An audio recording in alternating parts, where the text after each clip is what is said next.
Muy buenos días, chicos y chicas de grado 6.3. A partir de hoy vamos a estar realizando algunos breves espacios para acompañarlos en las clases de ciencias sociales. Recuerden que este elemento es muy importante para reforzar los aprendizajes que ustedes ya vienen realizando en clase. Primero que todo, un saludo muy cordial a todos ustedes. Espero que se encuentren de maravilla en sus hogares y a continuación les voy a contar un poco de lo que se trata este espacio. La idea es que siempre estas clases las organicemos en tres momentos. Un primer momento donde hablamos del tema o presentamos el tema, lo desarrollamos, nos complementamos con algún video o algún material adicional y finalmente un tercer momento donde damos algunas recomendaciones y les señalamos algunas actividades que ustedes pueden realizar en sus casas.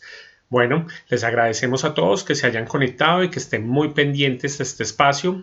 Un saludo para todos los papitos y mamitas que han estado comprometidos, muy pendientes, colaborándole a sus niños y niñas y esperamos que todos los demás compañeros que no han podido enterarse muy bien de las actividades empiecen a ver nuestras clases y podamos tener un espacio bien bonito de trabajo.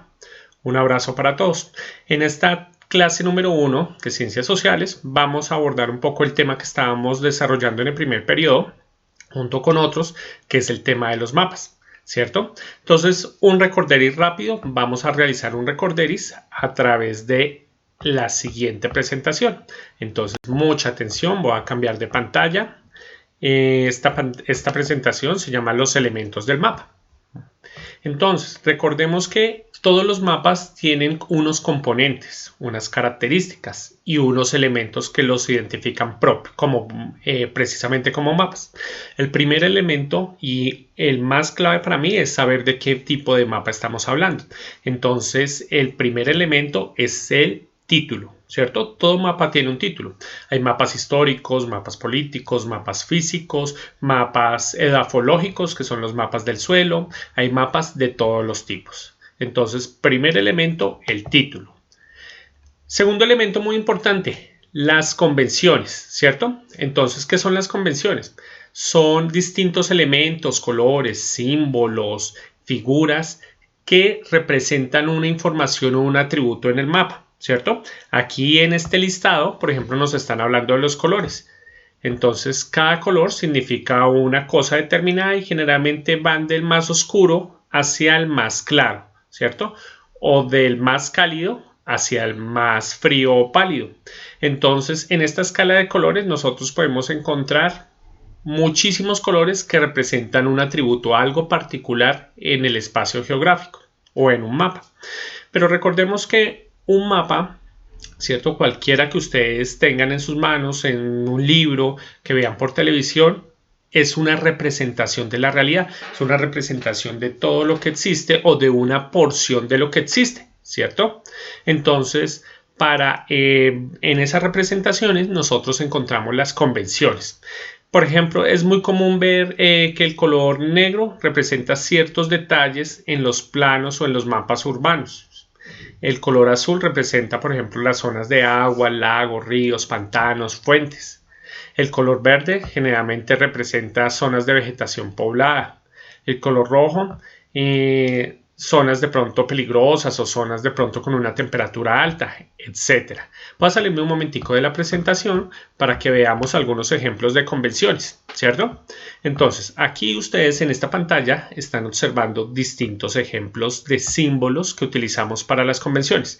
Por ejemplo, si se dan cuenta aquí el color negro está señalando un cuadro negro que es la capital de un país, un cuadro negro sin rellenar, que es la capital, por ejemplo, de una provincia, un departamento, en el caso de Colombia, un puntico que es una ciudad intermedia, ¿cierto? Entonces, si lo tuviéramos que ubicar en Colombia, aquí tenemos un mapa físico de Colombia donde tenemos colores, este cuadrado negro lo ubicaríamos en Bogotá, ¿cierto? Y estos punticos los pondríamos en otras ciudades, por ejemplo, aquí cercanas a Bogotá como Soacha, Madrid, Mosquera, etcétera, etcétera. Entonces, fíjense muy bien. Por ejemplo, aquí en el mapa físico de Colombia estamos utilizando distintas escalas de colores. Los colores o las convenciones vienen en este recuadro que se llama leyenda, ¿cierto? Siempre el nombre del mapa está en la parte superior y recordemos una cosa, que el norte, los mapas también tienen unas direcciones. Aquí vemos una brújula pequeña. Voy a tratar de ampliar la imagen para que ustedes lo tengan un poco más claro, ¿cierto? Aquí en este ejercicio de un colegio donde nos hablan del mapa físico, entonces vemos una brújula. El norte siempre está hacia la parte superior del mapa, el sur hacia la parte de abajo, el oriente oeste y el occidente oeste.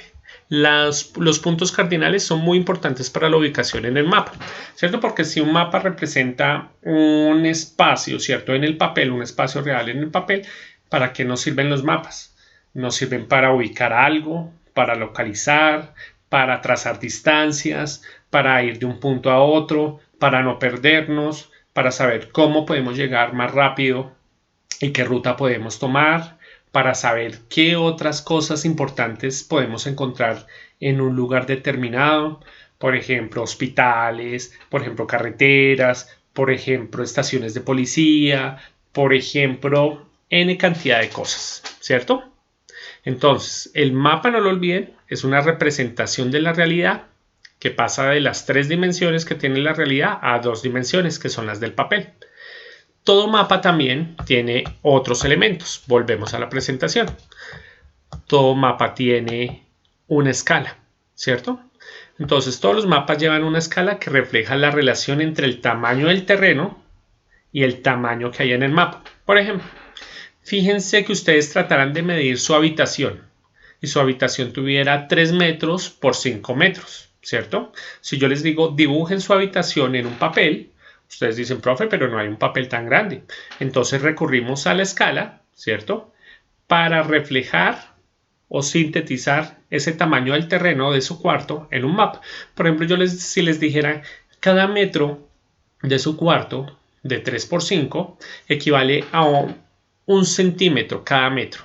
Entonces usted lo va a dibujar en su cuaderno. ¿Usted cómo lo haría? ¿No? Pues coge una regla y dice, bueno, mi cuarto tiene 3 metros, son 3 centímetros porque cada metro equivale a 1 centímetro y tiene 5 por el otro lado, cada centímetro equivale a 1 metro. Entonces quedaría como una cosita pequeñita de 3 centímetros por 5. Ahora nosotros podemos duplicar la escala, ¿cierto? Hay distintas unidades de escala.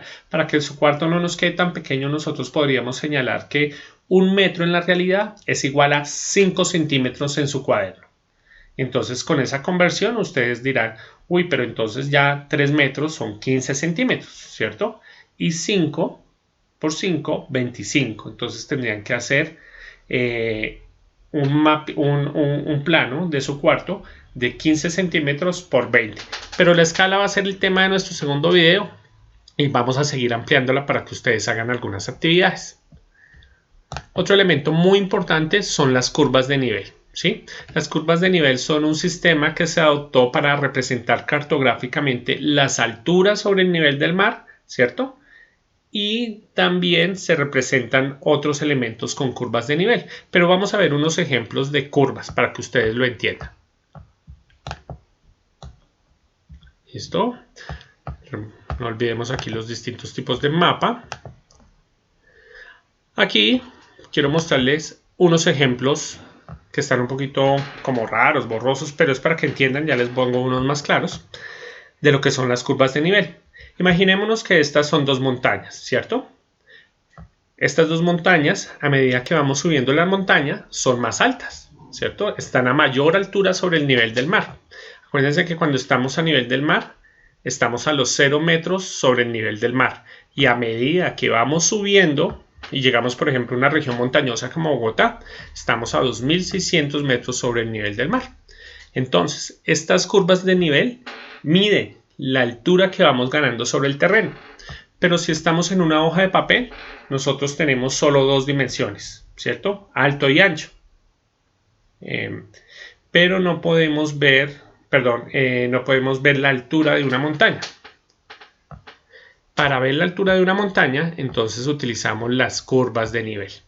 Miremos otros ejemplos. Entonces, si estas son las montañas, ¿cierto? Aquí tenemos una montaña y un valle.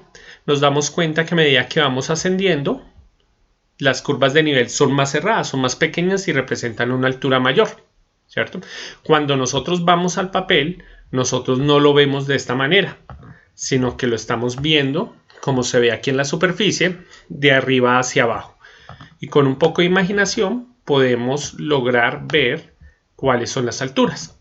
Generalmente lo que encontramos en los mapas son curvas o círculos como estos.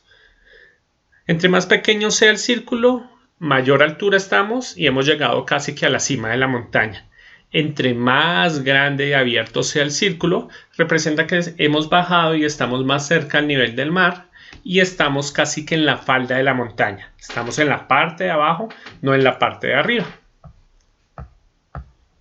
Las curvas de nivel son muy importantes porque nos determinan, como ya lo señalé, la altura que hay con respecto al nivel del mar. ¿Y qué tiene que ver esto, la altura, digamos, o por qué nos importa? Aquí podemos ver otro ejemplo. En este ejemplo, que está bien interesante, nos señala que hay una altura de 200 metros sobre el nivel del mar, pero si bajamos otra curvita 180, pero si bajamos otra 160, 140, hasta 100, ¿cierto? En el papel lo vemos de esta manera. 200 la parte más alta y la curva más amplia está sobre los 100 metros. Las curvas de nivel son muy importantes porque también nos ayudan a entender cuáles son los pisos térmicos, ¿cierto?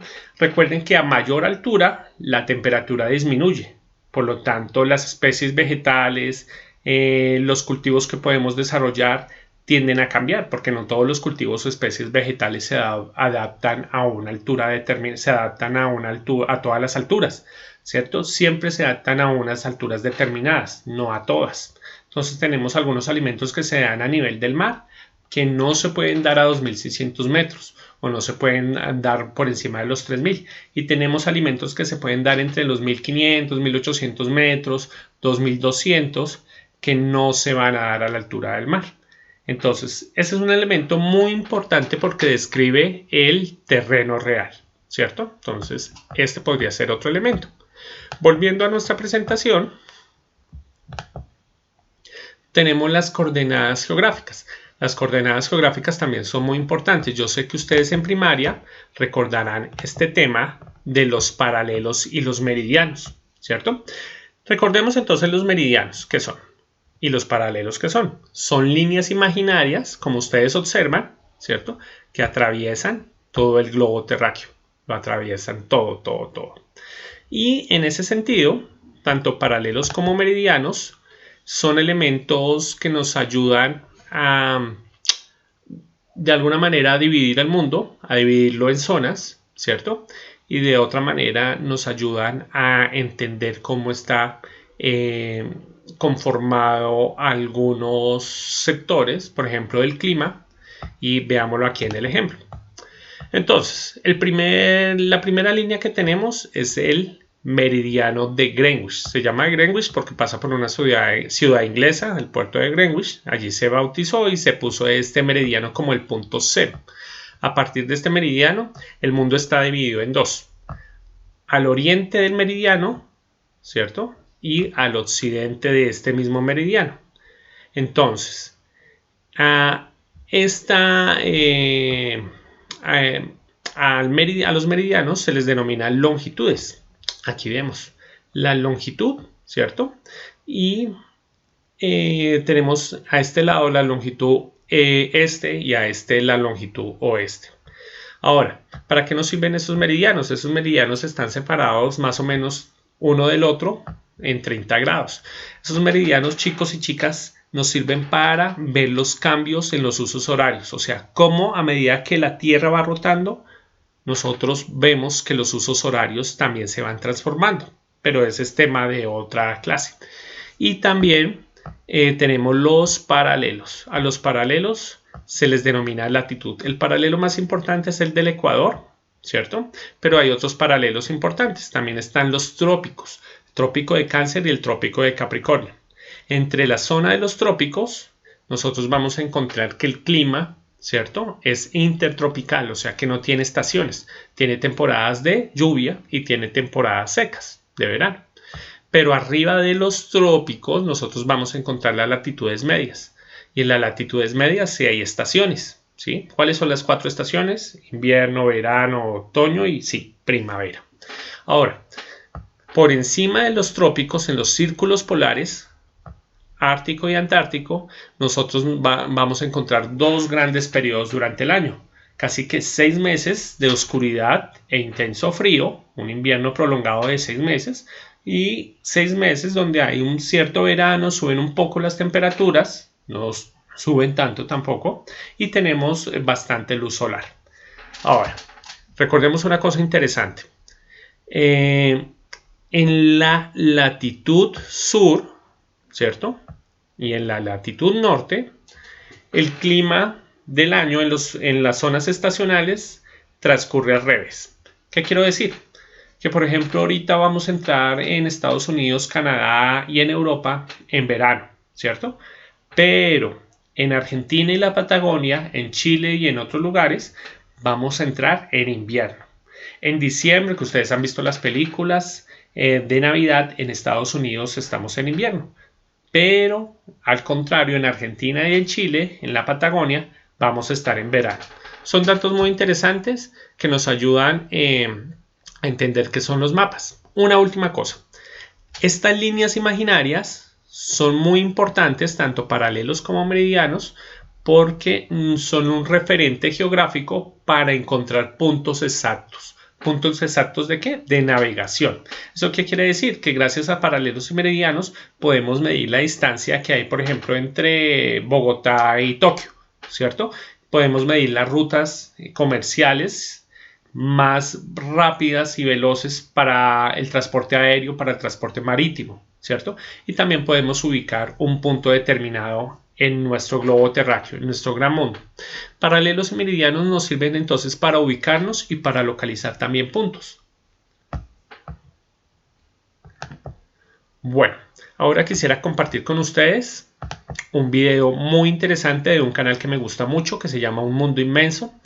¿Por qué nos mienten los mapas? Se denomina este video.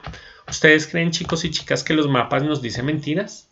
¿Que los mapas representan mal la realidad? ¿Que los mapas dicen otras cosas que no son? Entonces, para entender un poquito más sobre este tema, sobre este mundo inmenso que nos rodea, los invito a ver el siguiente video y que estén muy atentos. ¿Qué país es más grande, Perú o Suecia? Y Colombia tiene más o menos territorio que Francia y Alemania juntos. No siempre los mapas nos muestran la realidad tal como es, y vamos a explicarte por qué. Pero antes, no te olvides de suscribirte a Un Mundo Inmenso ni de activar las notificaciones. Seguramente todos nos hemos encontrado con algún planiferio de este estilo alguna vez. Y te adelantamos algo, tiene unas distorsiones enormes. ¿Por qué sucede eso? Bueno, es que no debemos perder de vista lo que es un planisferio. Se trata de una representación gráfica de un objeto que tiene 3 dimensiones, como la Tierra, en uno de 2 dimensiones, un mapa. Para llevarlo a la vida cotidiana, esto sería como intentar cortar la cáscara de una naranja y achatarla en una hoja. No nos va a quedar perfecto por más que lo intentemos 1000 veces. En este punto es que surgen las llamadas proyecciones cartográficas. Es decir, mediante cálculos matemáticos se intenta representar la Tierra de la forma más fiel posible en una superficie plana.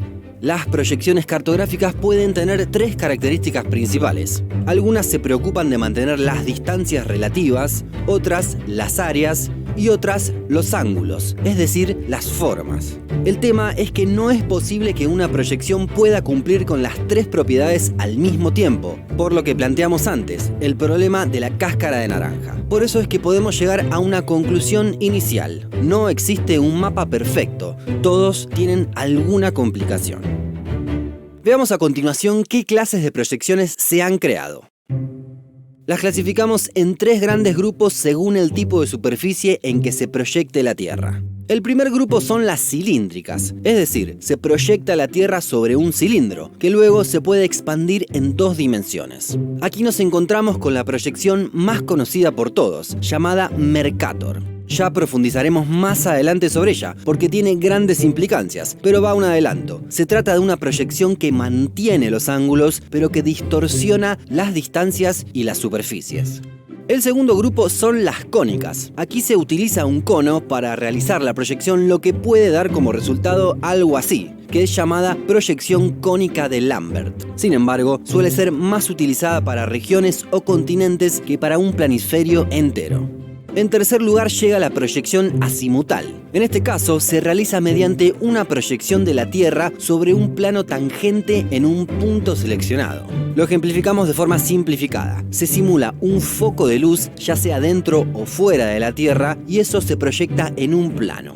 Si el foco es externo, podemos tener, por ejemplo, la proyección ortográfica, que es similar a la de una foto desde el espacio. El tema en todos estos casos es que podemos arribar a resultados que pueden resultar algo extraños o que no reflejen realmente lo que pasa en la realidad. Volvamos ahora sí a la proyección Mercator. Fue creada en el siglo XVI y revolucionó la cartografía. Allí, los paralelos y meridianos forman ángulos rectos, tal como sucede en la realidad. Es muy útil para la navegación, ya que, como respeta los ángulos, permite trazar correctamente las rutas a seguir. Ahora bien, presenta algunos problemas. Principalmente deforma las áreas y hace que todas las tierras que están cerca de los polos parezcan más grandes de lo que son. Pensemos que en un planisferio Mercator, la línea del ecuador representa los 40.000 kilómetros de la circunferencia terrestre en el mismo espacio que los polos, que son simplemente un punto en la realidad. Para visualizar estas distorsiones pueden visitar thetruesize.com. Esta página nos permite comparar las áreas de distintos países en el mapa y podemos llegar a conclusiones increíbles. Por ejemplo, Rusia y Canadá son los dos países más grandes del mundo, pero si los acercamos al Ecuador, veremos que son menos gigantes de lo que parecían. Algo similar sucede con Groenlandia, que parece casi del tamaño de África, pero que en realidad entra 14 veces allí. Hasta nuestro querido archipiélago de Svalbard está agigantado más de la cuenta. Y también podemos comparar qué tan grande es la Antártida, algo que no estamos acostumbrados. A contramano, los países cercanos al Ecuador se agrandan cuando los llevamos a los polos. Veamos lo que pasa con Brasil si lo llevamos al Atlántico Norte. O lo mismo Indonesia, el cuarto país más poblado del mundo, también tiene una gran superficie repartida en grandes islas. Incluso podemos girar el contorno de los países y llegar a conclusiones llamativas. Por ejemplo, que la distancia del sur al norte de Chile es la misma que separa a Canadá de Alemania. Y ya estamos en condiciones de develar un par de incógnitas. Si llevamos Perú hasta Escandinavia, no solo veremos que es más grande que Suecia, sino que es más grande que los 5 países nórdicos juntos. Y Colombia, ya lo pueden suponer, también supera a Francia y Alemania juntos en superficie. Pero todavía falta más, porque esta proyección Mercator ha sido también criticada desde un punto de vista político. Se ha planteado que favorece a los países europeos más desarrollados, quienes aparecen en el centro del mapa y con su superficie ampliada. En cambio, a los países más cercanos al Ecuador, que pertenecían al tercer mundo, los hacía ver más pequeños de lo que son. Por eso, durante la década de 1980 y 1990, se puso de moda la proyección Gall-Peters, que conserva el área de los continentes, pero no los ángulos. Sin embargo, esta proyección también ha tenido sus críticas y tampoco fue la solución definitiva. Es que en realidad no hay una solución definitiva, sino que debe utilizarse la proyección adecuada a cada caso. Mercator, si bien distorsiona los tamaños, sí es muy útil para la navegación o para determinadas áreas. Pero para nuestra utilidad cotidiana tal vez nos puedan servir otras. Aquí presentamos una cuarta categoría, las proyecciones modificadas. En este caso no se conservan distancias, superficies o formas, sino que se busca que las distorsiones sean lo menor posible en cada caso. Aquí nos encontramos, por ejemplo, con la proyección Winkel Triple, adoptada por National Geographic Society para sus mapas. Pero la forma en la que estamos acostumbrados a ver los mapas nos deparan más sorpresas aún. Por ejemplo, con las rutas más cortas entre dos puntos alejados del mapa. ¿Alguna vez pensaste que esta es la distancia más corta entre Caracas y Nueva Delhi? ¿Y que esta lo es entre París y Tahití? Y una más, para ir de Lima a Seúl conviene pasar por la Ciudad de México. Para finalizar, algunos de los mapas más extraños, como este, utilizado en las escuelas australianas, en donde Oceanía aparece en el centro. O el mapa Dymaxion, con la proyección de Fuller, que nos permite girarlo y que no haya ni arriba ni abajo. Porque, aunque nos resulte chocante, es tan válido este mapa como este, ya que ni el norte es arriba ni el sur es abajo. La próxima vez, cuando veas un mapa, sabrás que en algo no estará siendo del todo fiel con la realidad. Y no por algún objetivo no declarado, sino porque no se puede representar una esfera en un plano sin perder alguna cualidad. Y si no, recurramos a nuestro viejo globo terráqueo para seguir descubriendo nuevos lugares.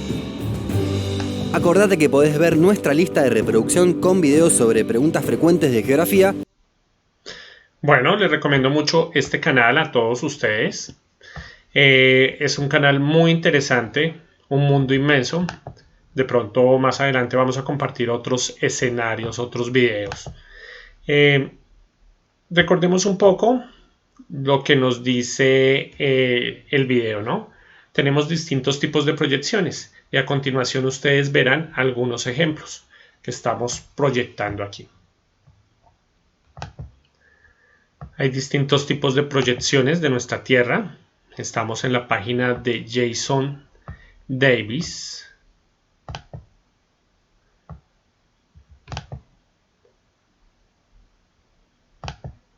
Mientras tanto, mientras que ustedes las ven, cierro algunos contenidos para centrarnos ya en nuestras recomendaciones.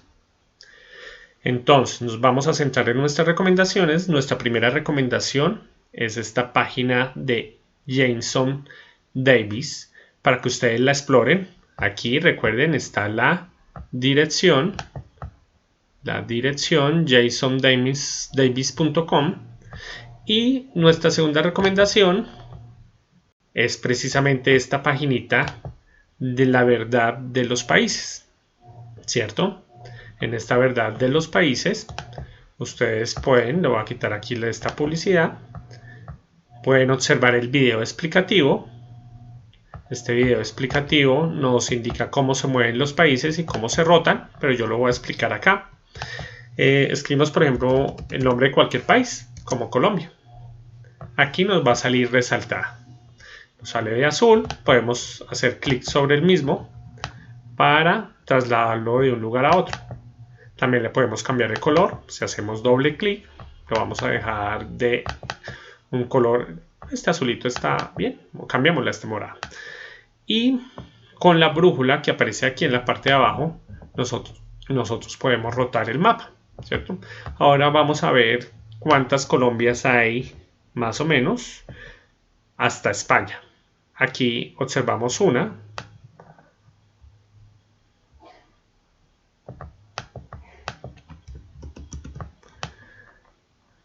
2, 3, 4, lo rotamos un poquito, 5, aproximadamente 5 Colombias, ahí está, hasta España.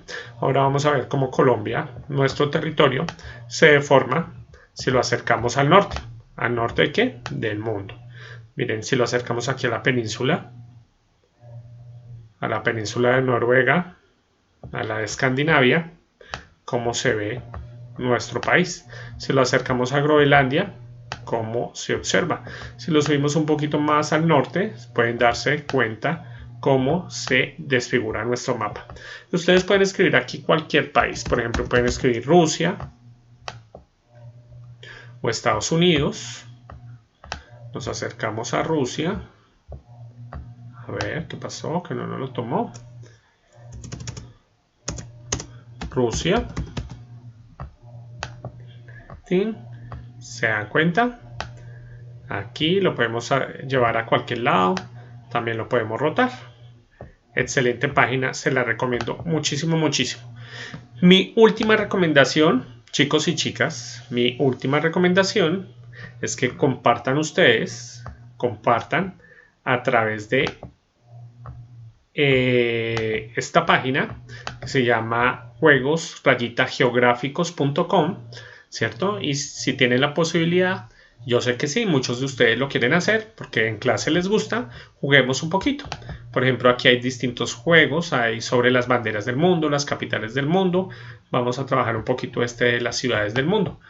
Este juego consiste en que me dan el nombre de una ciudad y yo la debo ubicar dentro del país que es y lo más cercano a su lugar. Si yo acerco la banderita que me dan al lugar más cercano, voy a recibir más puntos. Por ejemplo, aquí me dicen Kigali, Ruanda. Entonces yo busco África, busco Ruanda, trato de poner el palito. Uy, un poco lejos, ¿no? Pero ya eso me ayuda a ubicarme mejor para la próxima vez. Montevideo, Uruguay, esta está más sencilla. Aquí tenemos Brasil, por acá tenemos Uruguay. Casi, no estuve tan lejos y eso me da 4.636 puntos. Houston, Estados Unidos. A ver, Houston. Houston debe estar por acá. Team. Uy, un poco lejos. Muy lejos, pero bueno. Burkina. Digamos que es un país africano. Uy, estuve más o menos cerca, me dieron más puntos. La Habana, Cuba. Entonces vemos por acá la isla de Cuba. El mapa también lo podemos ampliar. Lo podemos poner pantalla completa. Y fíjense. Bueno, les dejo este jueguito como recomendación. Y finalmente, si ustedes quieren realizar algunas actividades en clase, para desarrollar habilidades, estas son un refuerzo, no tienen nota, les recomiendo lo siguiente. Primero, jueguen muchísimo en esta página de juegos rayitageográficos.com. Inscríbanse, hagan los quiz, estudien y repasen las ciudades del mundo. Segundo, atrévanse a hacer su propio mapamundi político físico. Pueden utilizar hojas, el cuaderno, lo que tengan a la mano y poner los elementos allí del mapa. El título, las convenciones, las que ustedes escojan, poner la escala, poner nuestras líneas imaginarias de paralelos y meridianos para que veamos que ustedes entendieron cuáles son los elementos del mapa.